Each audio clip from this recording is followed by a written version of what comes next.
দেখেন বন্ধুরা, পুটুলি বেবি হবে তো হবে কবে এখনো শিওর না, কিন্তু ও মনে হচ্ছে জায়গা খোঁজে।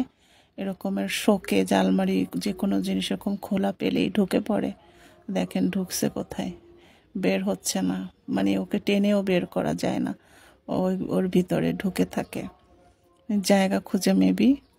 তো কালকে রাতে কি হয়েছে, আমি এরকম ফ্লোরে শুয়ে আছি, গরমে ফ্লোরে শুয়ে আছি, ও করেছি কি শোকেজের উপরে উঠে শোকেজের উপরে ছিল একটা মাটির ফুলদানি, অনেক বড় একটা ফুলদানি ছিল, তো ওইটা ফেলাইছে, এরকম করতে করতে ফেলাইছে। তা আমি তো শোয়া ছিলাম নিচে, আমার হাতের উপর পড়ছে, ভাগ্য ভালো যে আমার মাথার উপর পড়ে নাই, মাথার উপর পড়লে আমি জায়গায় ডেট হয়ে যেতাম।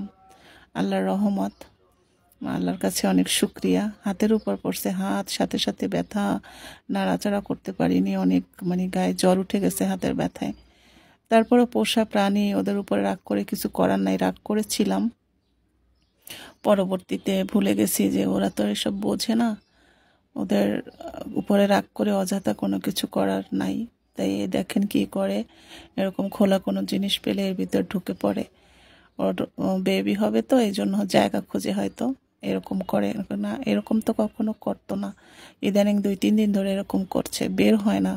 পুটু বের হয়, সোনা পাখি, এখান থেকে বের হয় না।